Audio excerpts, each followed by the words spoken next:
بسم اللہ الرحمن الرحیم۔ السلام علیکم ورحمۃ اللہ وبرکاتہ۔ ہارون رشید درج کر رہا ہوں۔ کسان لیڈروں نے اعلان کیا ہے کہ حکومت کا یہی رویہ برقرار رہا گندم کی خریداری کے سلسلے میں تو ریل گاڑیاں روک دیں گے اور بڑی شاہراہیں بند کر دیں گے۔ جماعت اسلامی نے 4 دن کی مہلت دی ہے حکومت کو کہ 3900 روپے پہ گندم خریدے، اور اگر نہیں خریدے گی تو گورنر ہاؤس کا گھیراؤ کیا جائے گا۔ عمران خان کے خلاف 2 دن سے جو پراپیگنڈا ہو رہا ہے کہ وہ ڈیل کرنے والے ہیں، علیمہ خان کا کہنا ہے اس پر وہ سخت غصے میں ہیں، اور انہوں نے کہا ہے کہ نون لیگ کے ساتھ بات چیت کا سوال ہی پیدا نہیں ہوتا، اور کوئی ڈیل وہ نہیں کریں گے جب تک ان کے کارکن رہا نہ کیے جائیں، وہ بات چیت بھی نہیں کریں گے، اور دھاندلی جو ہے کی گئی ہے الیکشن میں اس کو واپس لینے کا اعلان نہ کیا جائے، وعدہ نہ کیا جائے، پختہ وعدہ۔ شریف خاندان میں اختلافات پیدا ہو گئے ہیں، اسی لیے رانا ثناء اللہ صاحب کو اور اسحاق ڈار صاحب کو شہباز شریف کی نگرانی پر مامور کیا گیا ہے، اور دانیال عزیز نے دعویٰ کیا ہے کہ گندم کی خریداری کی اجازت شہباز شریف حکومت کے دور میں دے دی گئی تھی، اور اس کے ذمہ دار اسحاق ڈار تھے جنہوں نے اقتصادی رابطہ کمیٹی میں ECC میں اس پہ اصرار کیا تھا، اور درآمد کی کوئی حد ہی مقرر نہیں کی گئی تھی، اور اس سے حکومت کو 300 ارب کا اور کسانوں کو 600 ارب روپے کا نقصان پہنچا ہے۔ یہ انکشاف بھی معتبر ذرائع نے کیا ہے کہ جب پاناما کیس میں نواز شریف کو الگ کیا گیا، یعنی حکومت ان کی جاتی رہی، تو اسحاق ڈار پہنچے تھے جنرل باجوہ کے پاس کہ انہیں وزیر اعظم بنا دیا جائے۔ اس کی کچھ تفصیل بھی ہے، مختصر سی تفصیل ہے، زیادہ نہیں ہے۔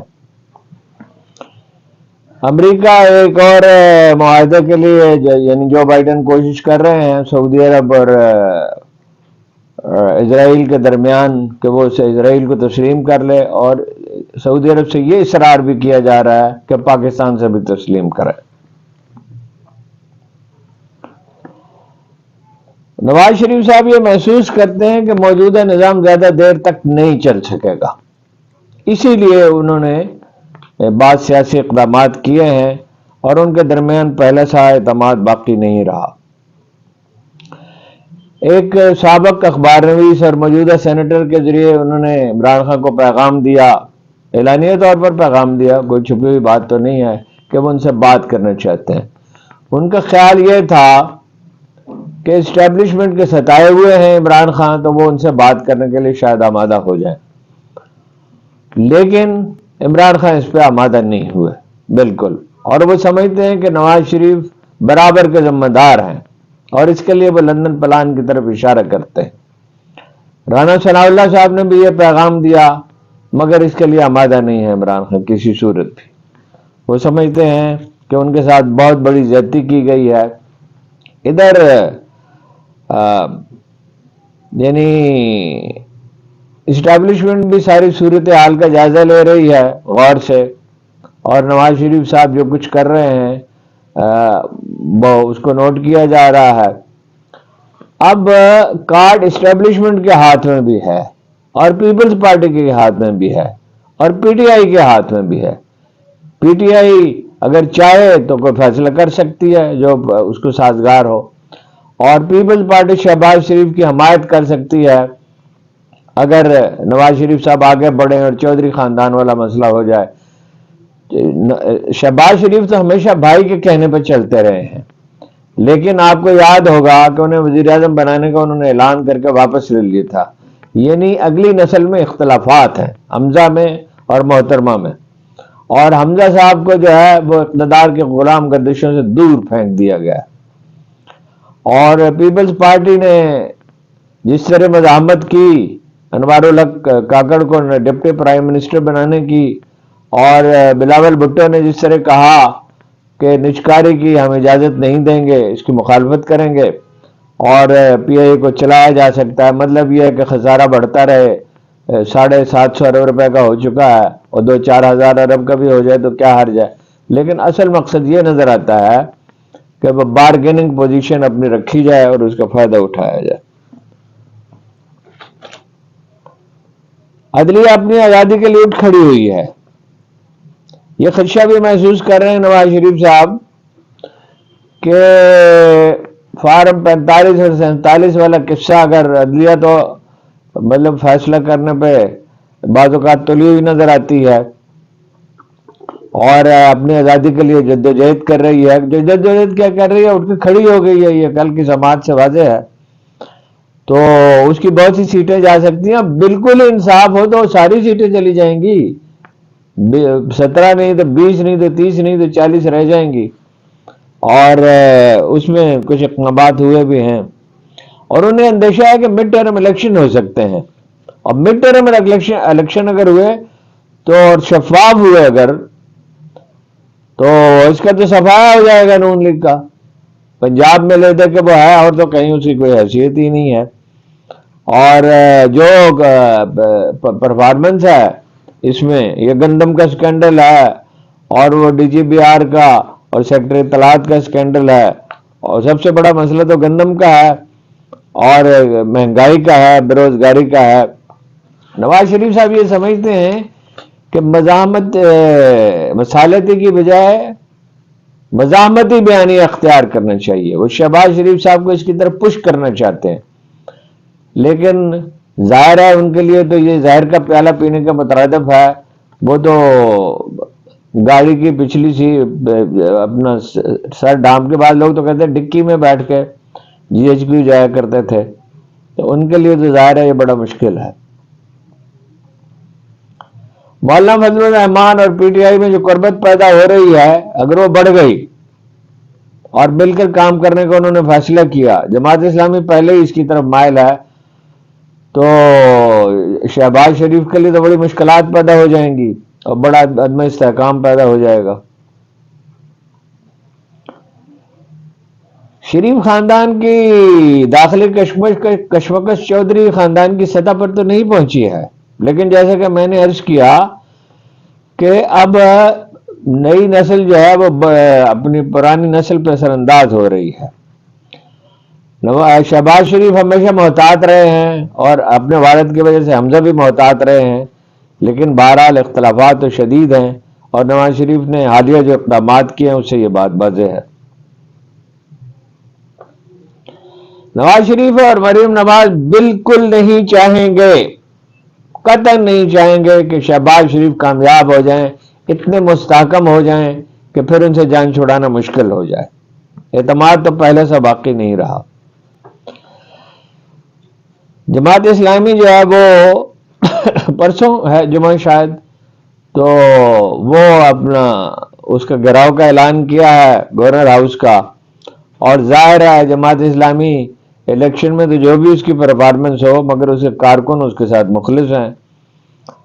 اور ظاہر ہے کہ وہ شہر میں ہنگامہ ہو جائے گا. ادھر کسان جو ہیں وہ جگہ جگہ احتجاج کر رہے ہوں گے. اس دفعہ بھی انہوں نے بہت احتجاج کیا، بے پناہ احتجاج کیا. انہیں نکلنے نہیں دیا گیا، جگہ جگہ انہیں روکا گیا اور اس سے بڑی انپاپولرٹی ہوئی ہے، نامقبولیت میں اضافہ ہوا ہے نون لیگ کی. اور اگلی دفعہ دیہات میں انہیں جو اب اگر کوئی مڈ ٹرم الیکشن ہوتے ہیں جس کو بالکل یکسر مسترد تو نہیں کیا جا سکتا امکان کو، 2 مہینے میں ہو، 4 مہینے میں، 6 مہینے میں ہو، سال میں ہو. اور اس پہ ستم یہ ہے، کون عباس بپی سینیٹر نے کہا کہ 5,000 ہزار بوریاں باردانہ جسے کہا جاتا ہے وہ لیگی لیڈروں کے دی جا رہی ہیں اور اسے جو فائدہ اٹھا سکتے ہیں. وہ شہباز شریف صاحب کا فارمولہ یہ ہے کہ اپنی گرفت رہنی چاہیے. جب آشیانہ ہاؤسنگ سکیم بن رہی تھی تو ٹھیکیدار لا کے بٹھا دیے تھے کسی نے کہ یہ 11 لاکھ کے بجائے 8 لاکھ روپے میں بنانے کے لیے تیار ہیں، ہمیں صرف سڑک بنانی ہوگی اور کچھ کرنا ہی نہیں ہوگا. باقی تو ظاہر ہے بجلی کا مسئلہ تھا، لیکن انہوں نے کہا نہیں، معاملات اپنے ہاتھ میں رہنے چاہیے. اور یہ وہی 1980 کی بلکہ اس سے بھی پہلے کی سیاست ہے. ہاں 1980 کی 1990 کی سیاست ہے، اس سے اوپر نہیں اٹھ رہے. سائفر کیس میں حکومت کی کوشش یہ ہے استغاثہ کی ایف آئی اے کے ذریعے کہ معاملے کو لٹکایا جائے یعنی جب فیصلہ کرنا تھا پہلے تو بڑی تیزی کے ساتھ فیصلے ہوئے، زیادہ سے زیادہ دیر تک عمران خان کو اور شاہ محمود قریشی کو جیل میں رکھا جائے، اور اس وقت فیصلے کا اعلان ہو جب عدالتوں میں چھٹیاں ہو جائیں، تاکہ معاملہ مؤخر ہوتا چلا جائے۔ ایک صرف چیز ہے جس پہ وہ دلائل دے رہے ہیں، اور ایک جج صاحب، نام لینے کی ضرورت نہیں ہے، سب لوگوں کو پتا ہے اسلام آباد ہائی کورٹ میں کون سے جج صاحب ہیں، وہ ایک بیان پہ تکیہ کر رہے ہیں، اس کا اصرار کر رہے ہیں، پڑھ پڑھ کے سناتے جاتے ہیں کہ عمران خان نے ایک دفعہ کہا تھا، اب سلپ آف ٹنگ تھی یا کیا تھا، کہ وہ سائفر گم ہو گیا تھا، وہ اب اس سے آپ کو سباق معلوم ہو تو وہ تقریر دیکھی جائے تو کہا جا سکتا ہے۔ مگر قانون دان کہتے ہیں کہ اس کی کوئی حیثیت ہی نہیں ہے، جب باقی بہت سے لوگوں نے واپس نہیں کیے تھے تو اس بیان کی کیا اہمیت ہے، اور اس طرح کے بیان کی اہمیت ہوتی ہی نہیں ہے۔ اور وزیر اعظم کا کام نہیں ہے کہ کاغذ اپنی میز پہ رکھے، اگر اپنی میز پہ وہ کاغذات رکھے اپنے کمرے میں تو وہ تو یعنی کمرہ کاغذوں سے ہی بھر جائے گا، اور اس میں کچھ جان نہیں ہے، اس میں کوئی سائفر کیس میں جان نہیں ہے بالکل۔ لیکن بہرحال تاخیر تو کی ہی جا سکتی ہے، ہمارے عدالتی نظام کا حال تو آپ کو معلوم ہی ہے۔ پی ٹی آئی سے علیحدگی اختیار کرنے والوں کا جو معاملہ ہے وہ چھوڑ دیا گیا ہے، ملتوی کر دیا گیا ہے عمران خان کی رہائی تک۔ عمران خان رہا ہوں گے تو ایک ایک کیس کا فیصلہ دیں گے۔ فواد چودھری نے کہا ہے کے بارے میں، انہوں نے کہا کہ بھائی اسے واپس لیا جا سکتا ہے، باقیوں کے معاملے پر غور کیا جائے گا، وہ پریس کانفرنس کریں اور اس کے بعد فیصلہ ہوگا۔ غزہ کی پر امریکی یونیورسٹیوں میں جو احتجاج ہوا ہے اور جو طلبہ نکالے گئے ہیں، یہ 1962 میں بھی یہی ہوا تھا، کولمبیا یونیورسٹی سے شروع ہوا تھا، پھر پورے امریکہ میں پھیل گیا تھا، اس وقت پورے امریکہ میں پھیل گیا، اس کے بعد یورپ میں پھیل گیا تھا۔ لنڈن بی جانسن اس وقت امریکہ کے صدر تھے، ان کے بعد نکسن آئے تھے، اور اب اس کا کوئی امکان نظر نہیں آتا کہ یہ تحریک ختم ہو جائے۔ اس میں بہت سے لوگ شامل ہوتے جا رہے ہیں، اساتذہ بھی شامل ہوتے جا رہے ہیں۔ پی آئی اے کی نجکاری میں غیر ملکی کمپنیوں نے کوئی خاص دلچسپی کا مظاہرہ نہیں کیا، صرف 2 کمپنیاں ہیں جنہوں نے کاغذات حاصل کیے ہیں خلیج کی۔ سیکٹری الیکشن کمیشن سے وائٹ پیپر جاری کیا، میں آپ کو اس کی تفصیل بتاتا ہوں، پہلے چھوٹی چھوٹی خبریں آپ کو سنا دوں۔ اپنا سیکٹری الیکشن کمیشن جو ہیں وہ مستعفی ہو گئے ہیں، آصف حسین اور عمر حمید کو ان کی جگہ نیا سیکٹری بنا دیا۔ فواد چودھری نے وہی بات کہی ہے جس کی طرف میں نے پہلے اشارہ کیا ہے کہ شہباز شریف کو زیادہ خطرہ اپنے خاندان کی طرف سے ہے۔ چونکا دینے والی خبر یہ ہے، گوہر علی خان نے کہا ہے کہ شیر افضل مروت ہی پبلک اکاؤنٹس کمیٹی کے چیئرمین ہوں گے۔ ظاہر ہے اسے بہت سے لوگوں کو بہت صدمہ پہنچے گا۔ 6 ججوں نے جو خط لکھا تھا اس پر جو فل کورٹ میٹنگ ہوئی تھی، اس کے منٹس اب تک جاری نہیں کیے گئے۔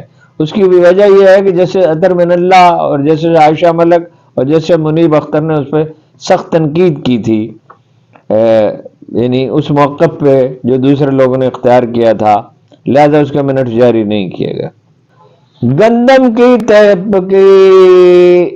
پہ تحقیقات کرنے کے لیے گندم جو درآمد کی گئی جو کمیٹی تشکیل دی گئی تھی، اس نے ابتدائی رپورٹ وزیر اعظم کو پیش کر دی ہے۔ اس میں کہا گیا ہے کہ نجی شعبے کو نہ صرف درآمد کی اجازت دی گئی بلکہ کھلی چھٹی دے دی گئی، جتنی چاہے گندم منگوا لے، اور اس پہ جی ایس ٹی اور کسٹم ڈیوٹی بھی اس میں رعایت دی گئی یا معاف کر دی گئی۔ یہ نقطہ واضح نہیں ہے، ہمارے ذرائع نے یہ واضح نہیں کیا، لیکن بہرحال اس پہ رعایت تو دی گئی۔ کیوں رعایت دی گئی یہ کوئی سمجھ میں آنے والی بات نہیں ہے۔ سستی تھی اس وقت انٹرنیشنل مارکیٹ میں گندم، اور وہ 3100 روپے خریدی گئی اور 4500 روپے بیچی گئی۔ چنانچہ کوئی فائدہ اس کا عوام کو نہیں ہوا، تنور والوں کو نہیں ہوا، عام لوگوں کو نہیں ہوا۔ میں نے عرض کیا جیسے کہ 300 ارب سے زیادہ کا نقصان ہوا، اور کسانوں کو تو 600 ارب کا نقصان ہوا۔ گندم جو ہے وہ 7 سے 9 ملین ٹن، 60 سے 70 لاکھ ٹن سے